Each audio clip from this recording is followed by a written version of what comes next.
अस्सलामु अलैकुम वरहमतुल्लाहि वबरकातुहू।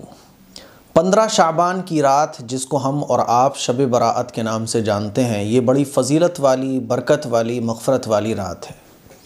एक सवाल जब ये रात आने वाली होती है तो लोग पूछना शुरू कर देते हैं और ये सवाल माइंड में आने लगता है कि इस रात में हमें क्या करना चाहिए, इस रात में हम कौन सी इबादत करें। शब बराअत की सबसे बड़ी इबादत कौन सी है जो हमें करना चाहिए। तो फिर हमारे नौजवान सोशल मीडिया पे सर्च करते हैं और फिर सोशल मीडिया पर तो क्या कहने, कोई कुछ बता रहा है, कोई कुछ बता रहा है, जिसकी वजह से बाज़ दफ़ा सही गाइडेंस हमें नहीं मिल पाती है। तो मैंने सोचा क्यों ना आप लोगों को, अब 3 दिन बाकी रह गए तो आप लोगों को बताया जाए कि शब बराअत में कौन सी ऐसी इबादत है जो हमें करना चाहिए।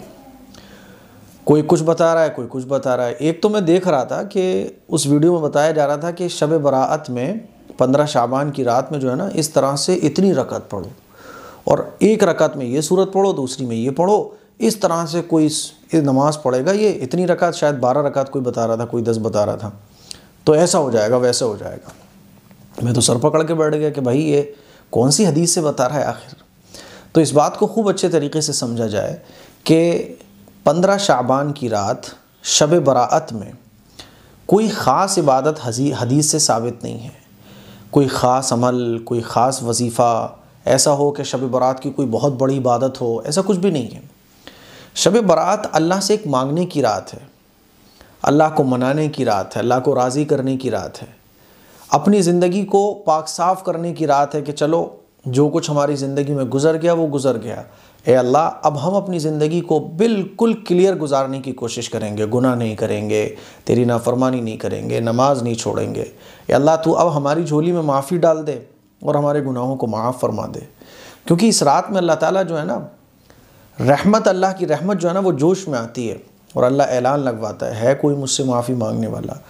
आपके गुनाह इतने ही क्यों ना हो कि आपके गुनाहों को अगर रखा जाए तो ज़मीन व आसमान भर जाए, समंदरों के झाग के बराबर ही आपके गुनाह क्यों ना हो, अल्लाह ताला माफ़ फरमाता है। इस रात में अल्लाह को मनाओ। कैसे मनाना है, कौन सी इबादत करनी है, जो आपका मन करे। आप कुरान मजीद की तिलावत करो, ज़िक्र अस्कार करो, दुरूद शरीफ पढ़ो, नमाज़ें पढ़ो, सलात व तस्बीह पढ़ो, तौबा पढ़ो, है ना, और तस्बीह फ़ातिमी पढ़ो। आपको जो अच्छा लग रहा हो वो करो। दुआएं मांगो। दुआएं नहीं मांग रहे तो अल्लाह के घर में गर्दन लटका कर बैठ जाओ। अपने गुनाहों को याद करो कि मैंने कितने गुनाह किए, मैं इतने गुनाह अपनी ज़िंदगी में करता चला गया और मेरा अल्लाह मुझे माफ़ करता चला गया। अपने गुनाहों को याद करो। अपने गुनाहों को याद करके सोचो कि मैंने तो इतना कुछ किया है कि मेरी सांसें उसी वक्त थम जाना चाहिए थी, लेकिन अल्लाह कितना रहीम और करीम है कि मुझे अल्लाह नवाजता ही जा रहा है, मुझे अल्लाह देता ही चला जा रहा है, मुझे अल्लाह अता ही करता चला जा रहा है। तो अल्लाह की नेमतों को याद करो, शुक्र करो, इस्तिग़फ़ार करो, अल्लाह की हम्दो सना बयान करो। ये रात इसलिए है। तो मेरे अज़ीज़ भाइयों, मेरी बहनों, सोशल मीडिया पे बहुत कुछ आपको बताया जा रहा है, सुनाया जा रहा है कि इस रात में ये वाला अमल कर लो, इस रात में ये इबादत कर लो। बहुत सिंपल तरीक़े दीन इस्लाम के, इस्लाम पर अमल करना कोई मुश्किल नहीं है। तो शब बराअत को आप अगर देखें तो इसका माना क्या है, बराअत की रात, यानी गुनाहों से बरी होने की रात। अब गुनाहों से बरी होने के लिए अपने अल्लाह को मनाओ। कैसे मनाना है, अपने अल्लाह को राज़ी करना है, अपने गुनाहों पर नदामत का इजहार करना है, अल्लाह के सामने अपनी आँखों से आंसुओं को गिराना है, अल्लाह की इबादत में लगे रहना है। और इबादत के जितने काम भी रसूलुल्लाह सल्लल्लाहु अलैहि वसल्लम से साबित है वो इस रात में आप कर सकते हो। आपका मन कुरान का कर रहा है, कुरान पढ़ो।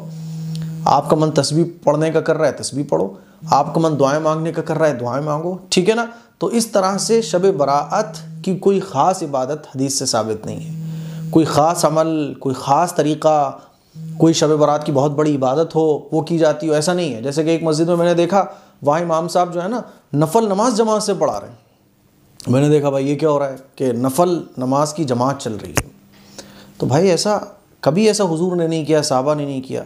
तो इसीलिए अपने अपने तौर पर जो आपको इबादत का मन लग रहा है, जैसे कुछ लोग शब बरात में कुरान पढ़ रहे होते हैं, कुछ लोग नफल नमाज़ पढ़ रहे होते हैं, बस यही है, इबादत के काम करना है और कुछ भी नहीं है। तो मुझे उम्मीद है आपको मेरी चंद बातें अच्छे तरीके से समझ आ गई होंगी और अब आप गलत चीज़ों से बचेंगे और ये जो दीन का रास्ता है, सही रास्ता है, सुन्नत वाला रास्ता है, इस पर अमल करते हुए, जिस पर अमल करते हुए बुज़ुर्गान दीन ने, सहाबा इकराम ने शब बराअत में इबादत का अहतमाम किया, उस तरीक़ों को आप फॉलो करेंगे। अस्सलामु अलैकुम व रहमतुल्लाहि व बरकातुहू।